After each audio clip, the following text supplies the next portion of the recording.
Bonjour à tous, aujourd'hui je vous propose de répondre à un quiz d'étymologie du français. C'est un quiz qui s'adresse aux gens qui ont un niveau B1 et plus, parce que voilà, vous comprenez déjà la langue et vous pouvez communiquer. Euh, Si vous avez des questions, n'hésitez pas à les poser en commentaire. On commence tout de suite. Avant toute chose, il faut que je vous dise que les mots que vous allez lire sont soit d'origine arabe, soit d'origine allemande, soit d'origine espagnole, ou enfin soit d'origine italienne. Voilà, on commence avec le premier mot, aficionado, alarme, almanach, assassin, banqueroute, bivouac, blocos, bourrique, bunker, café,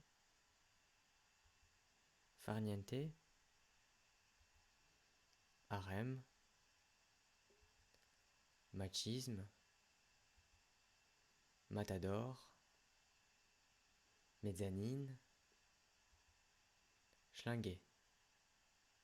Alors le premier mot c'est aficionado, donc c'est un mot comme vous avez pu vous l'imaginer, c'est un mot qui est d'origine espagnole. Il désigne à l'origine un amateur de corrida et par extension toute personne qui est passionnée de quelque chose. Donc il vient du verbe aficionar qui signifie affectionner et donc ce verbe lui-même vient du latin affectio qui désigne l'affection.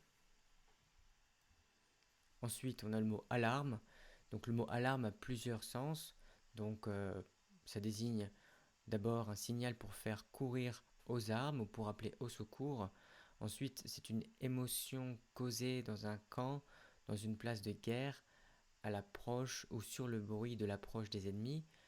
Dans un sens figuré, cela fait référence à toutes sortes de frayeurs subites. Cela peut ensuite désigner l'inquiétude, le souci, le chagrin. Et donc dans ce sens-là, il faut l'employer au pluriel. Ça fait référence également au signal avertissant d'un danger. Par extension, tout appareil déclenchant ce signal. Donc c'est un mot qui est d'origine italienne. Et le mot à l'origine c'était al arme, qui voulait dire littéralement aux armes. Pas forcément un cri de guerre, mais plutôt un cri d'alarme, un cri qui était lancé aux soldats italiens pour qu'ils se préparent à une attaque ou à une défense.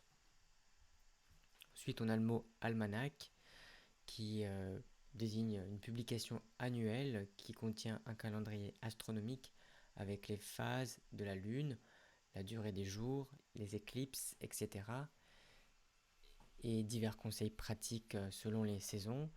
C'est une publication annuelle contenant des renseignements divers comme des tableaux des diverses administrations et la liste des personnes qui y sont attachées, des documents statistiques, des notions sur les monnaies, sur les poids et mesures, etc.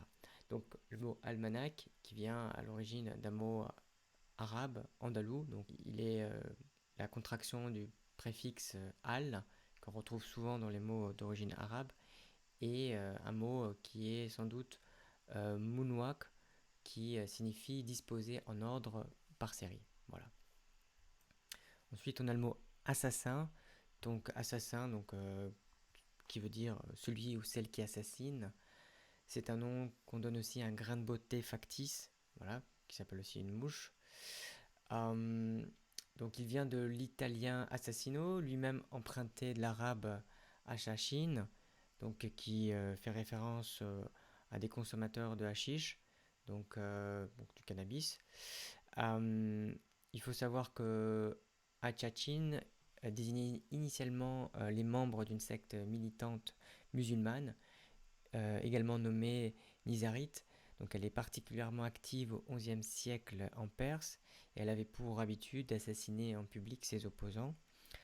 Au XIIIe siècle, donc, le mot passa en italien sous la forme de assassino pour désigner un chef musulman combattant les chrétiens. Et puis par la suite, il voulait dire tueur à gages. Et ce n'est qu'au XVIe siècle que le mot passe au français avec ce sens donc pour désigner toute personne payée afin de commettre un meurtre.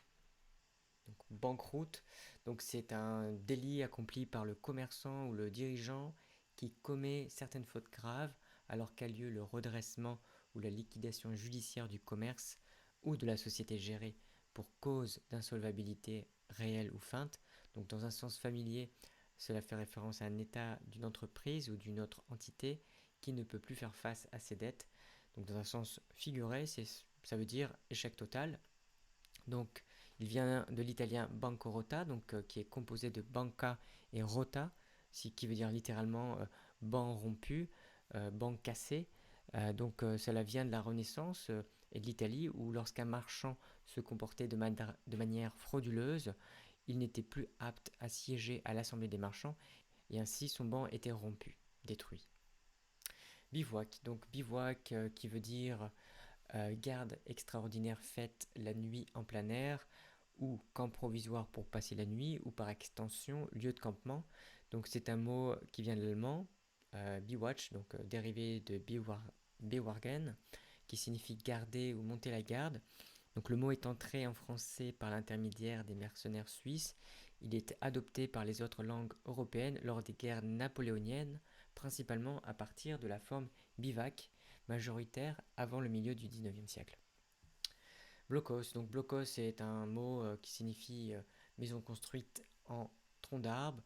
Ça désigne donc une redoute ou un casemate, un abri blindé en général, à l'épreuve des tirs ennemis. C'est un mot qui remonte au XVIIIe siècle. C'est tout simplement l'association du mot bloc et de house, qui veut dire donc bloc de bois et maison. Bourrique, donc bourrique à l'origine ça désigne une ânesse.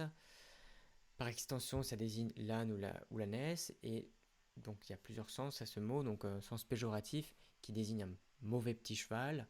Dans un sens plus populaire, il peut être employé pour désigner une personne sotte ou entêtée. De manière affectueuse, il était adressé par antiphrase à une relation amicale. Donc dans un sens vieilli, donc on l'emploie plus vraiment aujourd'hui. Ça fait référence à une civière, un tourniquet dont se servent les couvreurs, les maçons, etc. Et dans un sens argotique, ça fait référence à un indicateur de police ou un mouchard. Donc le mot bourrique vient de l'espagnol borico, donc l'Espagne exportant des ânes, ou de l'occitan borica, donc ânesse, du latin boricus, qui signifie petit cheval, poney, lui-même de burrus, roux. Les équidés roux avaient à l'époque une mauvaise réputation. Donc le mot bunker, qui est un mot aussi d'origine allemande, il désigne donc un casemate où l'on peut s'abriter contre une attaque, une intempérie, une force extérieure. Au Québec, il désigne un édifice abritant les bureaux du Premier ministre sur la Grande Allée au Québec. Dans le Golfe, cela représente une fosse de sable artificielle pour retarder un joueur de golf. Euh, donc son étymologie, il faut remonter au XXe siècle. Donc bunker vient de l'allemand, comme je l'ai dit, et ce mot a été emprunté à l'anglais. Et à l'origine, il signifiait entrepôt à charbon dans une usine ou une soute à charbon dans un navire. Café. Donc café, c'est un mot qui est turc, donc café, mais qui est passé par l'intermédiaire de l'italien café. Et à l'origine, en fait, le turc l'avait emprunté à l'arabe kawa, donc qui voulait dire vin en tant que stimulant de l'appétit. Donc on retrouve aussi cette même origine dans son synonyme kawa, donc en français aussi ce mot existe.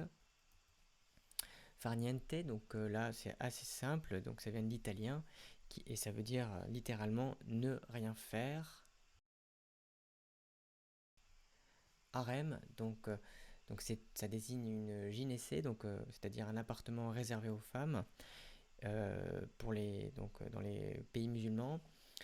Cela désigne aussi une réunion de femmes qui habitent un harem dans un sens plus populaire argotique. Donc ça désigne l'ensemble des prostituées exploitées par un même proxénète.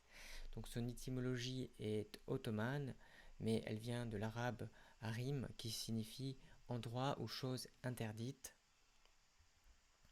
Machisme, donc là ça nous vient de l'espagnol, donc macho, qui veut dire mâle. C'est le culte de la virilité, comprise comme une supériorité de l'homme sur la femme, masculinité affichée, virilité revendiquée. Matador, matador, donc qui vient de l'espagnol matar, qui veut dire tuer, et donc ça a donné tueur, matador. Donc c'est utilisé initialement en tauromachie, celui qui met à mort dans les corridas les taureaux. Ensuite, il y a d'autres sens qui sont un peu plus anecdotiques. Dans le jeu de l'ombre, donc c'est un jeu qui désigne, donc c'est un jeu dans lequel les cartes supérieures s'appellent matador. Donc ensuite, il y a les jeux de domino où l'on doit toujours faire 7. Et ensuite, c'est utilisé en boucherie comme outil pour tuer les animaux avant leur mise à mort par saignée. Schlinguer, donc schlinguer qui veut dire en français sentir mauvais, puer. Donc ça vient de l'allemand schlingen, mezzanine, qui nous vient de l'italien mezzanino, qui signifie entresol. Donc en architecture, cela fait référence au plancher intermédiaire n'occupant pas toute la surface de la pièce qu'il surplombe.